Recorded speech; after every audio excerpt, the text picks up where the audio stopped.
বিশ্বনবী সাল্লাল্লাহু আলাইহি ওয়াসাল্লাম যখন শিশু কুলে ছিলেন, তার চাচা একদিন দেখতেছেন আসমানের চন্দ্র একদিকে হালতেছে, আরেকবার দেখেন বাম দিকে হালতেছে। তিনি ভাবছেন কিয়ামত হয়ে যাচ্ছে, কিন্তু তাকে দেখেন আল্লাহর নবীর হাতটা যেদিকে নাড়ায় চন্দ্র সেদিকে হেলে যায়। হাতটা বাম দিকে নাড়ালে চন্দ্র বাম দিকে হেলে যায়, ডান দিকে যখন নাড়ান তখন ডান দিকে হেলে যান। সুবহানাল্লাহ। আসমানের চন্দ্র সূর্যকেও আল্লাহ তাআলা নবীর জন্য কেলনা বানিয়ে দিয়েছিলেন। এমন দামি নবী আপনি আমার নবী। সেই নবীকে আল্লাহ পাক রাব্বুল আলামিন ঊর্ধ্বগমনে আকাশ আল্লাহ তাআলার সরাসরি কাছাকাছি নিয়ে গিয়েছিলেন, তাকেই বলা হয় মেরাজ। আল্লাহ পাক বলেন, সুবহানাল্লাযী আসরা বিআবদিহি লাইলাম মিনাল মাসজিদিল হারাম ইলাল মাসজিদিল আকসাল্লাযী বারাকনা হাওলাহু লিনুরিয়াহু মিন আয়াতিনা ইন্নাহু হুয়াস সামিউল বাসীর। মসজিদে হারাম থেকে মসজিদে আকসা পর্যন্ত আল্লাহ তাআলা আল্লাহর নবীকে ভ্রমণ করালেন। এরপরে মসজিদে আকসা থেকে আরশে আজিম পর্যন্ত আল্লাহ পাক নিয়ে গেলেন। তো আল্লাহ তাআলা আল্লাহর নবীকে যে মেরাজ গমন করালেন, আল্লাহ তাআলা একটি বাহন পাঠালেন, রফরফ। সেই বাহনটি ছিল লম্বা, সাদা, গাধার চাইতে একটু বড়, কচ্ছরের চাইতে একটু ছোট। আর এই বাহনটি এসে নবী করিম সাল্লাল্লাহু আলাইহি সাল্লামের কাছে এসে লাফালাফি যখন করতেছিল, জিবরাইল আলাইহিস সালাম বলেন, তুমি কি নবীর সামনে এভাবে নাড়াচড়া করবা? তুমি জানো আজকে তোমার উপর কে চড়তেছে, কে উঠতেছে? যে আল্লাহর গোটা সৃষ্টির মধ্যে আর এমন দামি শ্রেষ্ঠ মানুষ তোমার পিঠে উঠে নাই। সুবহানাল্লাহ।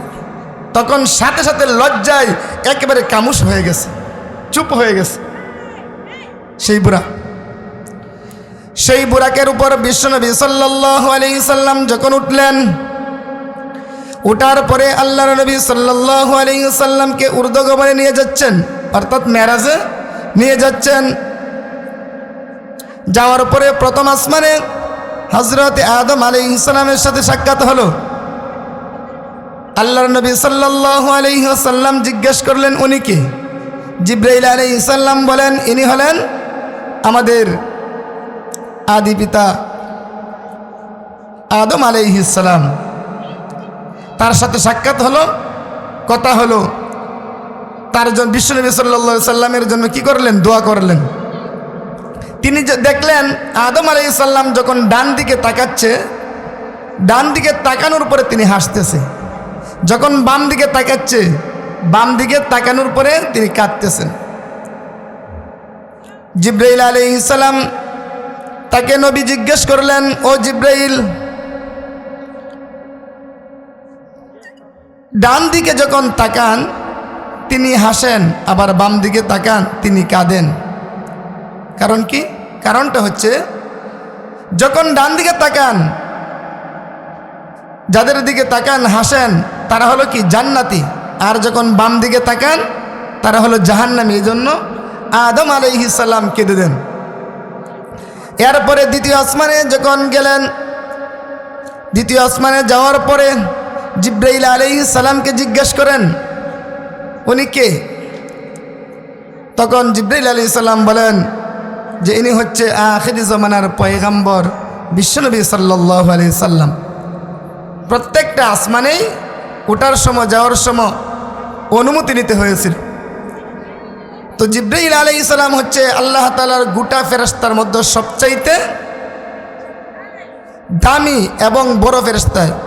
সেই জিবরাইল আলাইহিস সালামকে বলেন যে আপনাকে কি পাঠানো হয়েছে আখিরি জামানার পয়গম্বর বিশ্বনবীকে আনার জন্য?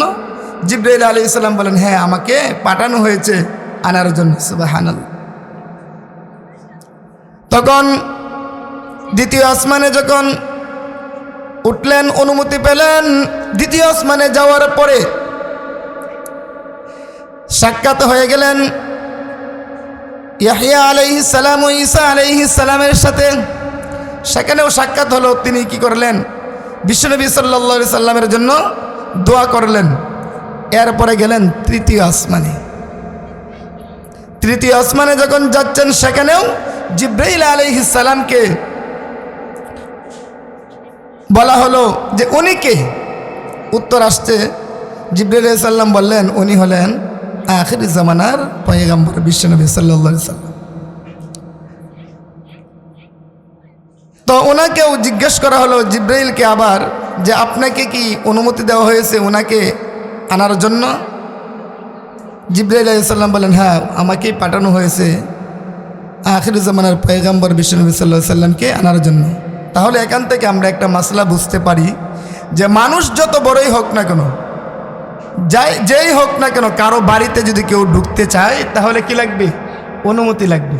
অনুমতি নিয়ে বাড়িতে ঢুকা লাগবে। তো প্রত্যেকটা আসমানে কি অনুমতি নিয়ে ঢুকা লাগছিল। তো তৃতীয় আসমানে সাক্ষাৎ হচ্ছে হযরত ইউসুফ আলাইহিস সালামের সাথে। হযরত ইউসুফ আলাইহিস সালামের সাথে সাক্ষাৎ হওয়ার পরে ইউসুফ আলাইহিস সালাম তার সাথে পরিচয় হলো।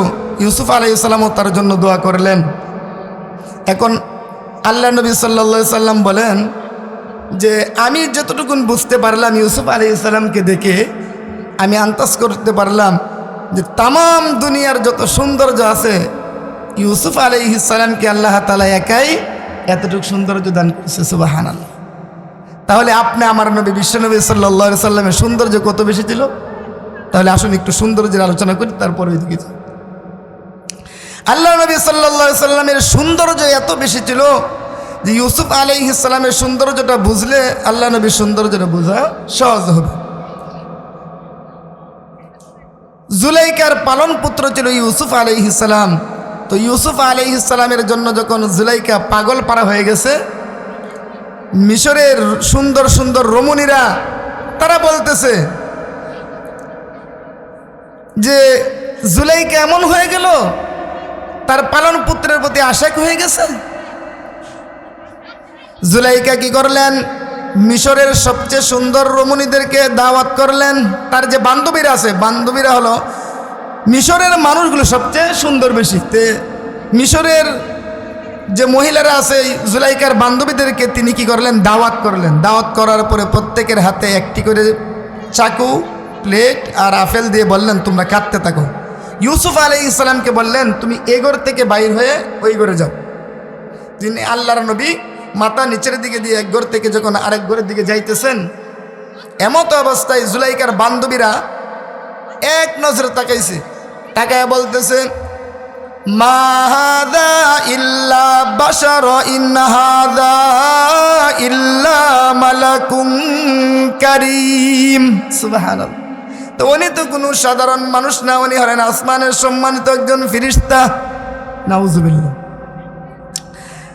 অথচ ইউসুফের প্রতি ঈমান আনে নাই, বলছে মিথ্যাবাদ দিল যে তিনি তো সাধারণ কোনো মানুষ না, আসমানের একজন সম্মানিত ফেরেশতা। ইউসুফ আলাইহিস সালাম কি ছিলেন?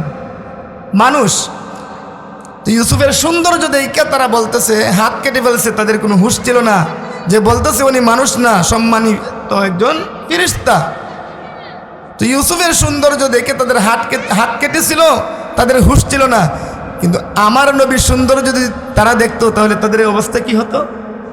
হযরত আয়েশা সিদ্দিকা রাদিয়াল্লাহু তাআলা তিনি বলেন ইউসুফের সৌন্দর্য আল্লাহ তাআলা সব সময় গায়ে কাপড়ের দ্বারা ঢেকে রাখতেন, আর আমার নবীর সৌন্দর্য আল্লাহ তাআলা সব সময় গায়বী পর্দা দ্বারা ঢেকে রাখতেন। যে আমার নবীর সৌন্দর্য যদি জুলাইকার বান্ধবীরা দেখতো, তাদের হাত না কলিজা কেটে বাহির করে ফেলে দিত। সুবহানাল্লাহ। তাদের কোনো হুঁশ থাকতো না। তা আপনি আমার নবী এত সৌন্দর্য ছিলেন। নবী যখন দুনিয়াতে এসেছিলেন, দাত্রী মহিলারা যারা ছিলেন তারা বলতেছে ও আমেনা কাঁদিও না, তুমি এমন একজন সন্তান প্রসব করিয়াছ যার গায়ের আলু এত বেশি, তিনি এত সৌন্দর্য যে আমরা আল্লাহর কসম এখান থেকে দেখতে পারছি আরশে আজিম চকচক করে দেখা যাচ্ছে। তার গায়ের সৌন্দর্য এত বেশি ছিল, তারা বলতেছে আল্লাহর কসম করে বলতেছি এখান থেকে শাম দেশের বিল্ডিং 400 মাইল দূরের রাস্তা, 400 মাইল দূরের রাস্তা, শাম দেশের বিল্ডিংগুলি চকচক করে দেখা যাচ্ছে। বিশ্বনবী সাল্লাল্লাহু আলাইহি ওয়াসাল্লামকে আব্দুল মুত্তালিব কোলে করে যখন কাবাতে ঢুকালেন, কাবা ছিল অন্ধকার তখন, তো কাবা শরীফটার সাথে সাথে আলোকিত হয়ে গেছে। কাবা শরীফের লোক যারা আছে তারা বলতেছে, বসো, তারা বলতেছে যে উনি তো কোনো সাধারণ মানুষ না, উনি হবেন আখিরি জমানার পয়গম্বর। সুবহানাল্লাহ। আল্লাহর নবী সাল্লাল্লাহু আলাইহি সাল্লামের সৌন্দর্য এত বেশি ছিল, আল্লাহ তাআলা নবীর সৌন্দর্য যখন তখন যাকে তাকে দেখাইবার ইচ্ছা ছিল না। যখন নবীর সৌন্দর্য প্রকাশ করতেন, তামাম দুনিয়ার মানুষগুলো নবীর জন্য পাগল পারা হয়ে যেত। সুবহানাল্লাহ। আল্লাহর হাবিব সাল্লাল্লাহু আলাইহি সাল্লামের সৌন্দর্য সম্পর্কে হযরতে আবু বকর সিদ্দিক রাদিয়াল্লাহু তাআলা তিনি বলেন, আমার নবীর সৌন্দর্য এত বেশি ছিল, আমি একবার আসমানের চন্দ্রের দিকে তাকাই, আরেকবার নবীর চেহারার দিকে তাকাই, নবীর চেহারার দিকে তাকায় দেখি আসমানের চন্দ্রের আলো মলিন হয়ে যায়। সুবহানাল্লাহ। নবীর সৌন্দর্য এত বেশি ছিল, এত বেশি ছিল। হযরতে আয়েশা সিদ্দিকা রাদিয়াল্লাহু তাআলা তিনি বলেন, আমার ঘরের মধ্যে সুই হারায় গেছে, পাচ্ছি না, অন্ধকার রজনী, এমত অবস্থায় আমার নবী সাল্লাল্লাহু আলাইহি সাল্লাম যখন ঘরের ভিতর প্রবেশ করলেন, আমি আমার সুইটাকে এমনভাবে পেয়ে নিলাম যেন বালির কণাগুলো ঝিকমিক করতে আছে। সুবহানাল্লাহ। নবীর সৌন্দর্য এত বেশি, আল্লাহ তাআলা যখন নবীর সৌন্দর্য প্রকাশ করতেন, নবীর জন্য তামাম দুনিয়ার মানুষ পাগল পারা হয়ে যেত, যাকে তাকে দেখাইবার কোনো ইচ্ছে ছিল না। কাফের বেঈমান মুশরিকরা নবীর সামনে যখন আসতো মাথা নেওয়ার জন্য, কিন্তু নবীর সৌন্দর্য দেখে নবীর সামনে এসে তারা মাথা না নিয়ে তার কাছে মুসলমান হয়ে ঈমান নিয়ে তারা বাড়িতে চলে যেত। এতই সৌন্দর্য আল্লাহ তাআলা নবী করিম সাল্লাল্লাহু আলাইহি সাল্লামকে দান করেছিলেন। মসজিদে নববীর মিম্বরে আল্লাহর নবী বসা, এমত অবস্থায় সাহাবী চিৎকার করে বলতেছে, কিয়ামত হয়ে গেছে, কিয়ামত হয়ে গেছে। আরেকজন সাহাবী বলতেছে, কই কিয়ামত হইল, কই কিয়ামত হইল, দেখ, তাকায়া দেখ, ভালো করে দেখ, আসমানের চন্দ্র তো আসমানে আছে, তাহলে কিয়ামত হইল কিভাবে? সাহাবী তাকায়া দেখে, সাহাবী তাকায়া দেখে মসজিদে নববীর মিম্বরে আখিরি জামানার পয়গম্বর বিশ্বনবী সাল্লাল্লাহু আলাইহি ওয়াসাল্লাম বসা। সে ভাবছে মনে হয় যে আসমানের চন্দ্র এসে মসজিদে নববীর মিম্বরে বসে পড়ে গেছে। সুবহানাল্লাহ। এমন সৌন্দর্য ছিলেন বিশ্বনবী সাল্লাল্লাহু আলাইহি সাল্লামের সৌন্দর্য, যে তামাম দুনিয়াতে যত সুন্দর ছিল সেই সৌন্দর্যকে 4 ভাগ করলে 1 ভাগ আল্লাহ তাআলা ইউসুফ আলাইহিস সালামকে দিয়েছিলেন, আর এর ডাবল দিয়েছিলেন আপনি আমার নবী বিশ্বনবী সাল্লাল্লাহু আলাইহি সাল্লামকে। আল্লাহু আকবার। তাহলে আসুন আমরা যে মেরাজের আলোচনা করতেছিলাম, তো আল্লাহ নবী সাল্লাল্লাহু আলাইহি সাল্লাম কি বললেন যে তৃতীয় আসমানে ইউসুফ আলাইহিস সালামকে দেখলেন আর বুঝতে পারলেন যে তামাম দুনিয়াতে আল্লাহ তাআলা যত সৌন্দর্য দান করছেন সেই সৌন্দর্যের অর্ধেকই ইউসুফ আলাইহিস সালামকে আল্লাহ তাআলা দিয়েছেন। সুবহানাল্লাহ। তাহলে এর ডাবল দিলেন কি আপনি আমার নবী বিশ্বনবী সাল্লাল্লাহু আলাইহি সাল্লামকে আল্লাহ দান করে দিয়েছিলেন। আখিরি জামানার পয়গম্বর এভাবে মেরাজের রজনীতে ঊর্ধ্বগমনে যাচ্ছেন। লম্বা আলোচনা সংক্ষিপ্ত করতেছি, যেখানে পৃথিবীর শেষ সীমানা সপ্তম আসমানের উপরে প্রথম আসমানে বাইতুল ইজ্জাত একটা মসজিদ আছে, এরপরে সপ্তম আসমানে কি আছে? বাইতুল মামুর নামে একটা মসজিদ আছে।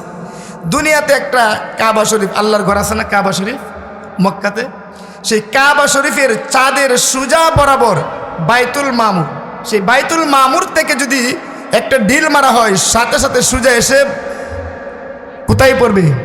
মক্কা শরীফ, বাইতুল্লাহ শরীফে, মক্কার চাঁদের উপর পড়বে। সুবহানাল্লাহ। সেই সুজা বরাবর 7 আসমানের উপরে যে মসজিদ তার নাম হলো বাইতুল মামুর, আর সেখানে ফেরেশতারা কি করে? তওয়াফ করে, ইবাদত বন্দেগী করে। তো এই বাইতুল মামুর সৃষ্টি হয়েছিল আসমান এবং জমিন যেদিন হয়েছে সেদিন থেকে আল্লাহ তাআলা সৃষ্টি করেছেন। আর এই বাইতুল মামুর যেদিন থেকে সৃষ্টি হয়েছে সেদিন থেকে 70,000 করে ফেরেশতারা নতুন করে তারা ইবাদত করে, আর এই 70,000 ফেরেশতারা চলে আসে আর জীবনে কোনোদিন চান্স পায় না, এভাবে প্রতিদিনই 70,000 করে ফেরেশতারা তওয়াফ করতেছে। লক্ষ লক্ষ বছর হয়ে গেছে, পৃথিবীর সূচনা লগ্ন থেকে এখন পর্যন্ত কিয়ামত পর্যন্ত এভাবে চলবে। তো আল্লাহর নবী সাল্লাল্লাহু আলাইহি সাল্লাম যখন পৃথিবীর শেষ সীমানা সিদরাতুল মুনতাহা চলে গেলেন। সিদরাতুল মুনতাহা মানে একটা বড়ই গাছ। সিদরাতুল মুনতাহা একটা বড়ই গাছ। এখানে সেই বড়ই গাছ হলো দুনিয়ার যে হাতি আছে, হাতির কানের মতন এক একটা পাতা, আর দুনিয়ার পাল্লায় 12 মণ ওজনের বড়ই। সুবহানাল্লাহ। এখন বলতে পারেন যে হুজুর, যে এত বড়ই খাবো কিভাবে? সমস্যা নাই, আপনি আমি দুনিয়াতে 4.5 ফুট 5 ফুট, কিন্তু মৃত্যুর পরে আল্লাহ তাআলা আপনাকে আমাকে জান্নাতে নিবে 180 ফুট বানায়। সুবহানাল্লাহ। অর্থাৎ 60 গজ 180 ফুট বানায় জান্নাতে তুলবেন, তখন আর সমস্যা নাই। তাহলে পৃথিবীর শেষ সীমানা, যেখানে ফেরেশতাদের শেষ সীমানা 7 আসমানের উপরে, সেটাকে বলা হয় সিদরাতুল মুনতাহা, মানে একটা বড়ই গাছ। এখানে আল্লাহর নবী দেখেন অসংখ্য অগণিত সোনালী কালারের পাখি ঝুলে আছে। আল্লাহর নবী বলেন, এই যে সোনালী কালারের পাখিগুলো কোথায় থেকে আসলো? জিবরাইল আলাইহিস সালাম ডেকে ডেকে বলেন, এটা তো কোনো পাখি না, এর অসংখ্য অগণিত ফেরেশতারা নবী আপনাকে এক নজর দেখার জন্য আল্লাহ তাআলার কাছে তারা কি করছিল? দরখাস্ত করেছিল। আল্লাহ তাআলা যাদের দরখাস্ত কবুল করছে তাদেরকে রেখেছেন, আর তারা পাখির রূপ ধরে এভাবে ঝুলে আছে আপনাকে এক নজর দেখার জন্য। তো সিদরাতুল মুনতাহা শেষ সীমানা, ওইখানে যাওয়ার পরে আল্লাহ নবী সাল্লাল্লাহু আলাইহি সাল্লামকে জিবরাইল আলাইহিস সালাম বলেন, নবী এখন আপনাকে যেতে হবে, এখন আপনাকে যেতে হবে। এরপরে আল্লাহ তাআলা বিশেষ একটা বাহন পাঠালেন। সেই বাহনের নাম কি? রফরফ। রফরফ। সেই বাহনে যখন নবী উঠবেন তখন বলেন, জিবরাইল তুমি যাইবা না? ও নবী, এই সিদরাতুল মুনতাহার 100 পরিমাণ উপরে যদি আমরা উঠি, আমরা নূরের তৈরি যত ফেরেশতা আছে, আমরা আমাদের সাথে সাথে সমস্ত পাকাগুলি পুরো বৎস হয়ে যাবে, 100 পরিমাণ উপরে আমরা উঠতে পারবো না। এই সিদরাতুল মুনতাহার উপরে আল্লাহ তাআলার বিশেষ তাজাল্লি শুরু হচ্ছে। আর আমাদের শেষ সীমানা কি? সিদরাতুল মুনতাহা। আর মানুষের সীমানা হলো কোথায়? এর উপরে পাড়ি দিয়ে আল্লাহ তাআলার সান্নিধ্য পর্যন্ত। বান্দার ইবাদতের ভিতরে যে আল্লাহ একটা মহাব্বত দান করেছে, এই মহাব্বতের পাওয়ার এত বেশি, সাধারণ বান্দাও তার ইবাদতের মহাব্বতের দ্বারা আল্লাহর সান্নিধ্যে যাইতে পারে, যেখানে কোনো ফেরেশতা যাইতে পারে না। তো আল্লাহর হাবিব সাল্লাল্লাহু আলাইহি ওয়াসাল্লাম তিনি রফরফের মধ্যে উঠলেন। রফরফের এই গতি কেমন ছিল? গতিটা ছিল এমন যে আমরা দুনিয়াতে কি দেখি, ওই যে চন্দ্র সূর্য, এর উপরে আমরা তারকা দেখি না? তারকা কত উপরে? সেই তারকা দেখি যে এটা হলো আমাদের কি দৃষ্টির শেষ সীমানা। সেই বাহনের গতি ছিল, একটা পা পালছে আর একটা পা যখন পালবেন তখন মানুষের চোখের দৃষ্টিসীমার বাহিরে গিয়ে পড়তো। সুবহানাল্লাহ। এতই গতি ছিল যে মানুষের চোখের দৃষ্টির আড়ালে চলে যেত আর একটা তার পা, এত গতি ছিল। তো এটা 27 বছর সময় লেগেছিল। মেরাজ আল্লাহ নবী সাল্লাল্লাহু আলাইহি সাল্লাম করেছেন। 80,000 জগৎ পাড়ি দিয়েছেন বিশ্বনবী সাল্লাল্লাহু আলাইহি সাল্লাম। সেই রফরফের মতন উঠে আল্লাহ তাআলার কাছাকাছি চলে গেলেন। সুবহানাল্লাহ। আল্লাহ তাআলার কাছাকাছি চলে গেলেন। যাওয়ার পরে আল্লাহ তাআলার সাথে কথোপকথন হইল, কাছাকাছি গেলেন। কেমন কাছাকাছি? ফাকানা কাবা কাউসাইনি আও আদনা ফাআওহা ইলা আবদিহি মা আওহা মা কাযাবাল ফুআদু মা রাআ ফাতুমারুনাহু আলা মা ইয়ারা ওয়ালাকাদ রাআহু নাজলাতান উখরা ইনদা সিদরাতিল মুনতাহা ইনদাহা জান্নাতুল মাওয়া। আল্লাহু আকবার। যে আল্লাহ তাআলার এতটুকুন কাছাকাছি গেলেন, সরাসরি সাক্ষাৎ হয়নি, কিন্তু এতটুকুন কাছাকাছি গেলেন যে ধনুক টান দেওয়ার সময় দুইটা মাথা যেমন কাছাকাছি যায়, আল্লাহ তাআলার এত কাছাকাছি আল্লাহর হাবিব সাল্লাল্লাহু আলাইহি সাল্লাম পৌঁছে গিয়েছিলেন। তো আল্লাহর হাবিব সাল্লাল্লাহু আলাইহি সাল্লাম, এখানে আল্লাহ তাআলার সাথে কথা হয়েছে, অনেক লম্বা আলোচনা। তো এখান থেকে আল্লাহ তাআলার নবী উম্মতকে বলেন নাই, সেখানেও স্মরণ করেছেন উম্মতের কথা। আল্লাহ তাআলা সেই উম্মতের জন্য একটা মেরাজের ব্যবস্থা করে দিলেন। মেরাজের ব্যবস্থা করে দিলেন, নামাজ দিলেন 50 ওয়াক্ত। কয়েক তো 50 ওয়াক্ত নামাজ। আর বলে দিলেন আসসালাতু মিরাজুল মুমিনিন, বান্দার মেরাজ হলো কি? নামাজ। যে আপনার উম্মতের জন্য যে নামাজ দিলাম সেই নামাজ হচ্ছে আমি আল্লাহর সাথে মেরাজ। সুবহানাল্লাহ। আল্লাহর নবী মেরাজ গমন করিয়েছেন একদিন, আর উম্মতের জন্য আল্লাহ তাআলা ব্যবস্থা করে দিলেন আখিরি জামানার পয়গম্বরের উম্মতের জন্য যে দৈনন্দিন 5 বার কি মেরাজ হবে। তো আল্লাহ তাআলা 50 ওয়াক্ত নামাজ দিয়েছে, তার মানে 50 বার মেরাজ হবে। তো ষষ্ঠ আসমানে হযরতে মূসা আলাইহিস সালামের সাথে সাক্ষাৎ হলো। ষষ্ঠ আসমানে মূসা আলাইহিস সালামের সাথে সাক্ষাৎ হলো। মূসা আলাইহিস সালাম বলতে শুরু করলেন যে আল্লাহ আমাদেরকে ষষ্ঠ আসমানে আটকায় রাখছেন, আর শেষ নবী আইসা আপনার কাছে মেরাজ করে, এটা কি হইল? এটা ইনসাফ হইল? কোনো এটা কাজটা করলেন, এটা কি ঠিক হয়েছে? তো জিব্রাইল আলাইহিস সালামকে জিজ্ঞেস করলেন উনি কে? উনি হলেন মূসা নবী। এমনি কথা কয় নাকি আল্লাহর সাথে? ও সমস্যা নাই, উনি আল্লাহর সাথে এমনি কথা কয়, আল্লাহ কিছু মনে করে না, কারণ এমন তবিয়ত দিয়েই মূসা আলাইহিস সালামকে আল্লাহ সৃষ্টি করিয়েছে। সুবহানাল্লাহ। তো মূসা আলাইহিস সালামের সাথে যখন সাক্ষাৎ হলো, 50 ওয়াক্ত নামাজ নিয়ে আসলেন।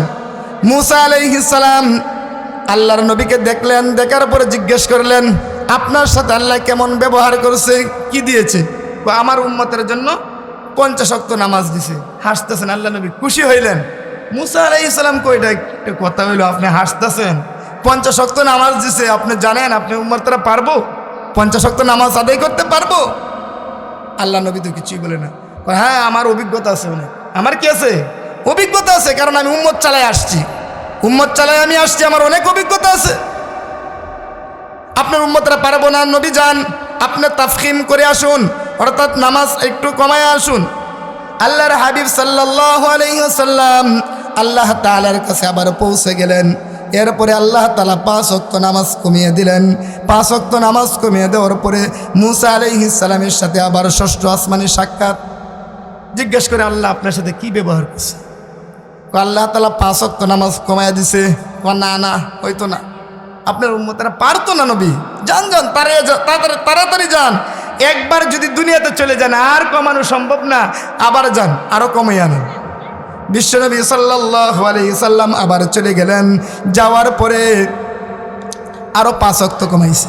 এভাবে মূসা আলাইহিস সালামের সাথে আবার সাক্ষাৎ হলো। আল্লাহ কি ব্যবহার করছে? আরো 5 ওয়াক্ত কমাইছে। না না, পারবেন না, আপনার উম্মতরা পারবেন, আরো কমায় আসুন।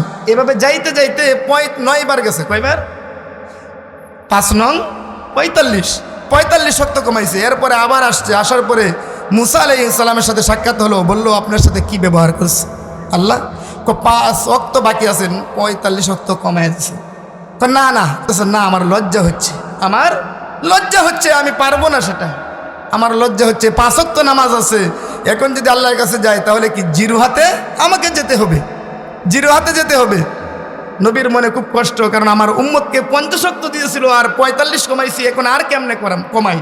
মূসা আলাইহিস সালাম বলতেছে যে আপনার উম্মতের চাইতে আমার উম্মতের শক্তিও বেশি ছিল গায়ে, এবং তাদের হায়াতও বেশি ছিল, তারা 2 ওয়াক্ত পারে নাই, সুতরাং আপনার উম্মতরা কেমনে 5 ওয়াক্ত আদায় করবে? আল্লাহ নবী আর যেতে চাচ্ছেন না। আল্লাহ রাব্বুল আলামিন বিষয়টা জানছেন কি জানছেন না?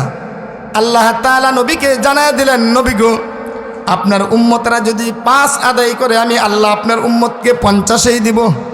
কয় দিবেন? 50-এর সবে দিবেন। তাই আল্লাহর নবী সাল্লাল্লাহু আলাইহি সাল্লাম যে 5 ওয়াক্ত নামাজ নিয়ে আসছেন, এটা মুমিনের জন্য কি ভাই? মেরাজ, কতুপকথন। নামাজের মাধ্যমে বান্দার যে কতুপকথন হয়, মেরাজ হয়, কেমনে এটা বলবো? শুনেন কেমনে কতুপকথন হয়, মেরাজ হয়। দেখেন, অর্থাৎ 5 বার দৈনিক আল্লাহর সাথে বান্দার কথা হয়। আমরা যখন নামাজে দাঁড়াই, দাঁড়ানোর পরে প্রথম যে সূরা পড়ি, সূরার নাম কি? সূরাতুল ফাতিহা। প্রথম শব্দটা কি? আলহামদু, সমস্ত প্রশংসা। আল্লাহ তাআলা ডাক দিয়ে বলেন মানিল হামদু, কার প্রশংসা? আমরা বলি লিল্লাহ, আল্লাহর। আল্লাহ আপনাকে আমাকে ডাক দিয়ে বলেন লিল্লাহ, আমরা বলি লিল্লাহ, আল্লাহর। আল্লাহ বলেন আল্লাহকে, আমরা বলি রব্বিল আলামিন, যিনি বিশ্বজগতের মালিক। আল্লাহ তখন বলেন বিশ্বজগতের মালিককে? আমরা বলি আর রহমানির রহিম, যিনি পরম করুণাময় অতি দয়ালু, তিনিই হলেন আমাদের মালিক। পরম করুণাময় অতি দয়ালু কে? তখন বান্দা বলে মালিক ইয়াউমিদ্দিন, যিনি কাল কিয়ামতের মালিক। সুবহানাল্লাহ, যিনি কাল কিয়ামতের মালিক। তখন আল্লাহ প্রশ্ন করে, বান্দা কাল কিয়ামতের মালিক কে? বান্দা বলে ইয়্যাকা না'বুদু ওয়া ইয়্যাকা নাস্তাঈন। আল্লাহু আকবার। আমরা যার ইবাদত করি এবং যার কাছে সাহায্য প্রার্থনা করি তিনিই হলেন আমাদের রব। আল্লাহ কই, বান্দা তোমরা যার কাছে সাহায্য চাও, যার ইবাদত করো, তিনি তোমাদের রব। আহা, তাহলে তুমি আমার কাছে কি চাইবা? বান্দা চাও, আমি তোমাদেরকে দিয়ে দিব। সুবহানাল্লাহ। তখন বান্দা বলে, আল্লাহ তুমি যেমন বড়, তোমার কাছে চাইবো তেমন বড় বিষয়, সাধারণ কোনো বিষয় তোমার কাছে আমি চাইবো না। বান্দা কি চাইবা চাও? তখন বান্দা বলে ইহদিনাস সিরাতাল মুস্তাকিম। সুবহানাল্লাহ। আল্লাহ আমাদেরকে সোজা একটা রাস্তা দেখায় দাও, যে রাস্তা দিয়া আমি তোমার জান্নাতে যাইতে পারবো, অন্য কোনো রাস্তা না, সোজা রাস্তা, বাঁকা কোনো রাস্তা না। এমন একটা সোজা রাস্তা দেখায় দাও যে রাস্তার মাধ্যমে তোমার জান্নাতে আমি সোজা সরাসরি যাইতে পারি। সুবহানাল্লাহ। সিরাতাল্লাযীনা আন'আমতা আলাইহিম, আল্লাহ যাদের প্রতি আপনি নিয়ামত প্রাপ্ত হয়েছেন, যাদের প্রতি আপনি রাজি খুশি হয়েছেন, যাদেরকে নিয়ামত দিয়েছেন, সেই সকল লোকদের পথে আমাদেরকে পরিচালিত করুন। গায়রিল মাগদুবি আলাইহিম ওয়ালাদ-দাল্লিন, সেই সকল লোকদের পথে নয় যাদের প্রতি আপনি রাগান্বিত হয়েছেন, যারা পথভ্রষ্ট হয়েছে, সেই ব্যক্তিদের পথে আমাদেরকে পরিচালিত করুন না।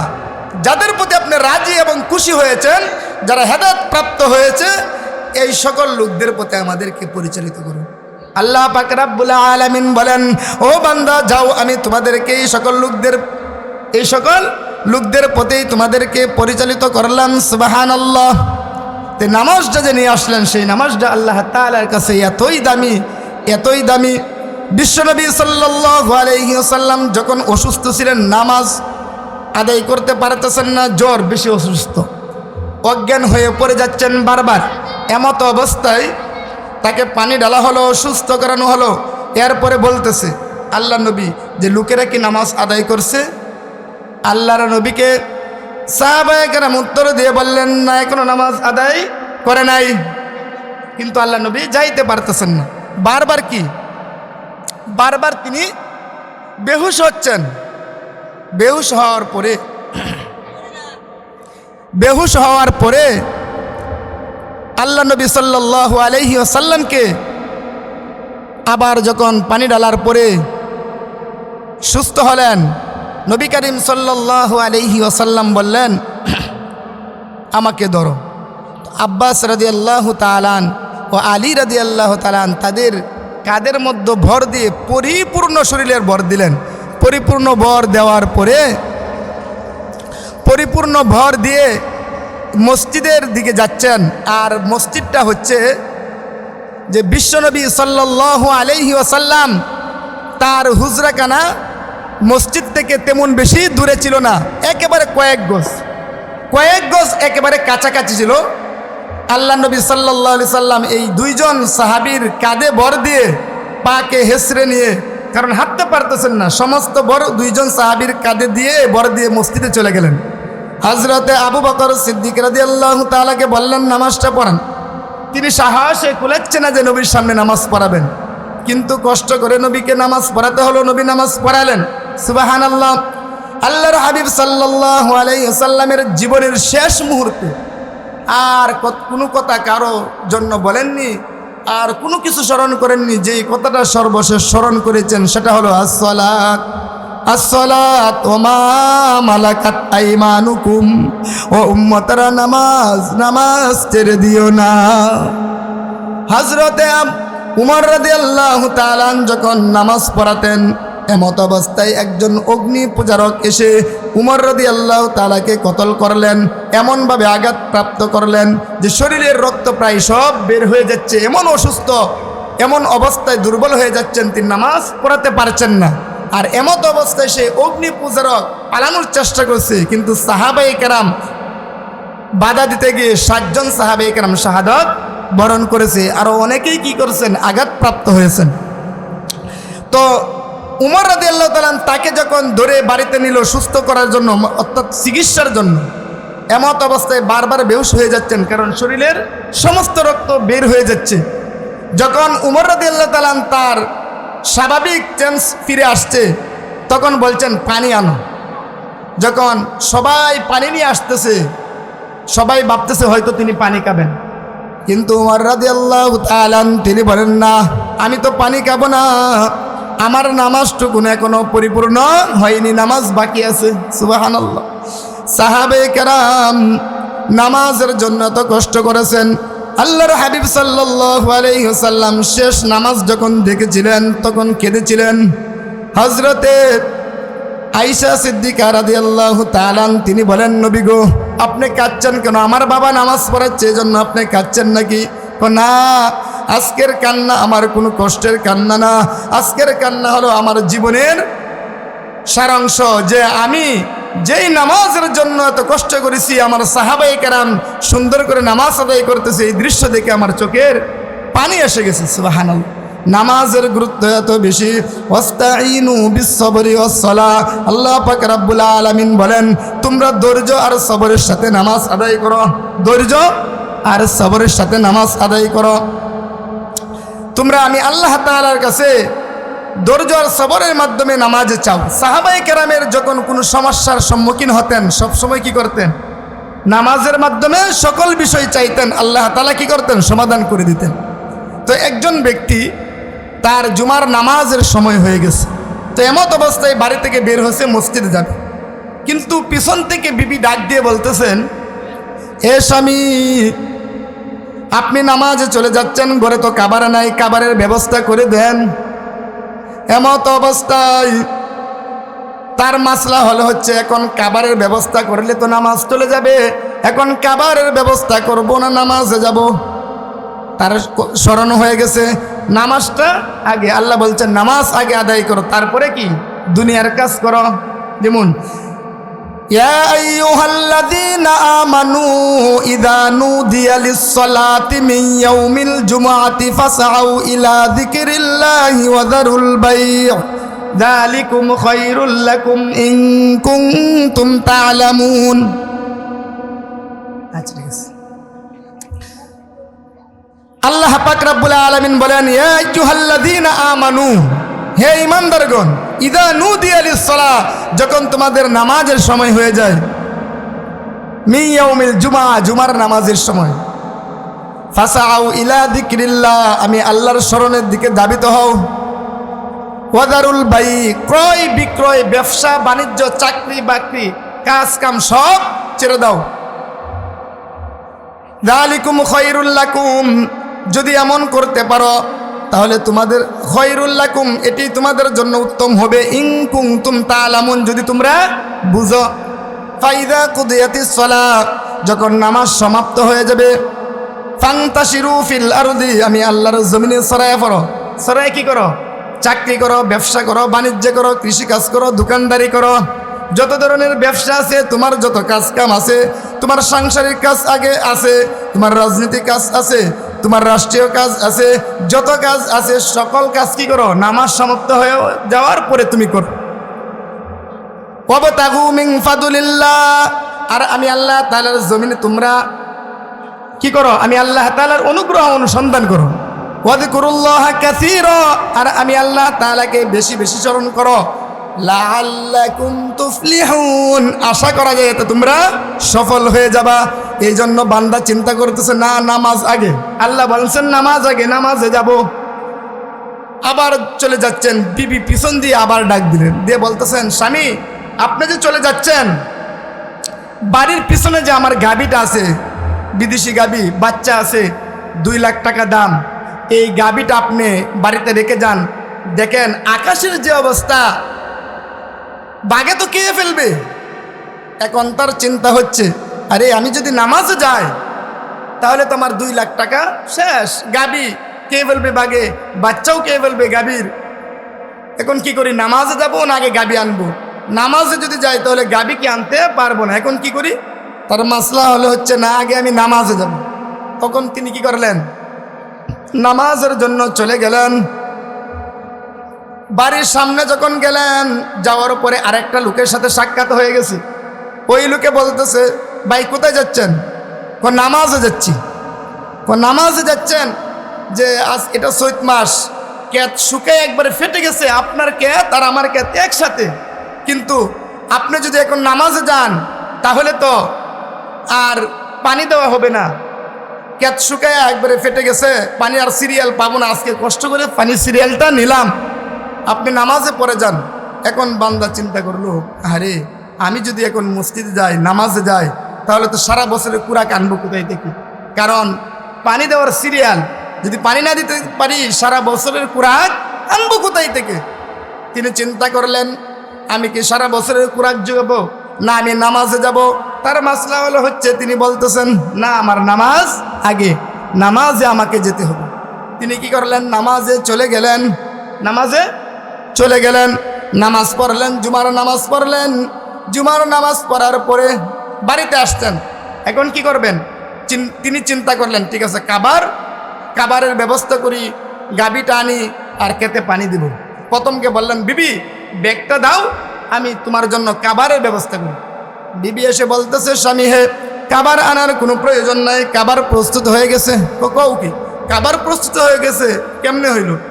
তা আপনি যখন চলে গেছেন এমনিতেই কে জানি আটার বস্তা নিয়ে আসছে, আমার ছেলে ইস্তেকবাল দিয়া সালাম দিয়ে ইস্তেকবাল দিয়ে নিয়ে আসছে, কানা রেডি হয়ে গেছে, কানা আনার কোনো প্রয়োজন নাই। ও ঠিক আছে, তো গাবিটা নিয়ে আসি। না গাবি আনার কোনো প্রয়োজন নাই। কেন নাই? গাবি আনার প্রয়োজন এই জন্য নাই, আপনি যখন নামাজে গেছেন, দিনে যখন ডাক দিছে, তো বাঘে লেঙ্গুরটা সোজা, বাঘে এমন একটা চিৎকার দিছে, সেই চিৎকারে আমাদের গাবির লেঙ্গুর সোজা করে এমন একটা দৌড় দিছে, রশি চিরে গাবি এবং গাবির বাচ্চা বাড়িতে এসে পৌঁছে গেছে। সুবহানাল্লাহ, বাড়িতে এসে পৌঁছে গেছে, গাবি আনার কোনো প্রয়োজন নাই। আচ্ছা, গাবি আনছেন কে? আল্লাহ। গাবি আনছেন কে? আল্লাহ। মাল্লাহুল মাওলা ফালাহুল কুল। তুমি আল্লাহর জন্য যদি হয়ে যাও, সব তোমার জন্য কি হয়ে যাবে, সব তোমার জন্য হয়ে যাবে। আদ-দুনিয়া খুলিকাত লাকুম ওয়া আনতুম খুলিকতুম লিল আখিরাহ। আল্লাহ তাআলা तमाम দুনিয়াতে যা কিছু সৃষ্টি করেছেন সব কিছু বান্দার গোলাম হিসেবে সৃষ্টি করিয়াছেন। বান্দা যখন আল্লাহর গোলাম হয়ে যাবে, তখন আল্লাহ তাআলার तमाम দুনিয়ায় আল্লাহ তাআলার বান্দার গোলাম হয়ে যাবে। সুবহানাল্লাহ। তো বাগেও কি বান্দার কাজ করছে, আল্লাহর কাজ যখন বান্দা করিয়েছে। এখন বাড়ির সামনে গেছে, যাওয়ার পরে তিনি চিন্তা করলেন খেতে পানি দিব। ওই ব্যক্তির সাথে আবার সাক্ষাৎ, যে ব্যক্তি পানির জন্য আসছিল। তো বলতেছে, ভাই কোথায় যাচ্ছেন? খেতে না পানি দেওয়া লাগবে, চলেন যাই, খেতে গিয়ে পানি দেই।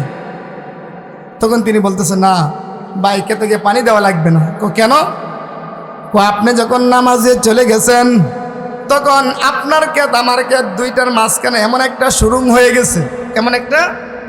হয়ে গেছে, গিয়া দেখি 2 ক্ষেত পানি দেওয়া ভর্তি হয়ে গেছে। পানির ব্যবস্থা করেছেন কে?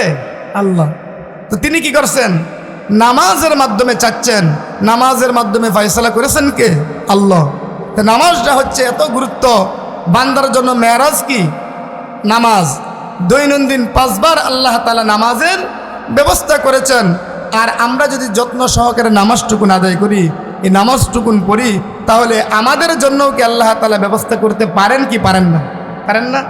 আজকে তো আমরা দুনিয়াতে শুধু কোনো কিছুর প্রয়োজন হলে মানুষকে স্মরণ করি, কিন্তু নামাজের মাধ্যমে আল্লাহ তাআলার কাছে আমরা কোনো কিছু চাই না। একটা সন্তানের প্রয়োজন হলেও কি বাবার কাছে অনেকে চলে যায়, কিন্তু সন্তান দেওয়ার মালিক কে? আল্লাহ। সব কিছুর মালিক আল্লাহ। তাহলে আপনার আমার উচিত হলো প্রত্যেকটা জীবনের কাজে পদে পদে যা কিছু প্রয়োজন হয় সব কিছু আমরা আল্লাহ তাআলার কাছে প্রার্থনা করব, আল্লাহর সৃষ্টির কাছে না। আল্লাহ তাআলা আমাদের সবাইকে সর্বক্ষেত্রে নামাজের মাধ্যমে আল্লাহ তাআলার কাছে যেন চাইতে পারি, নামাজ গুরুত্ব দিয়ে পড়তে পারি। আল্লাহ রাব্বুল আলামিন আমাদের সবাইকে তৌফিক দান করুন। ওয়া আখির দাওয়ানা আলহামদুলিল্লাহ।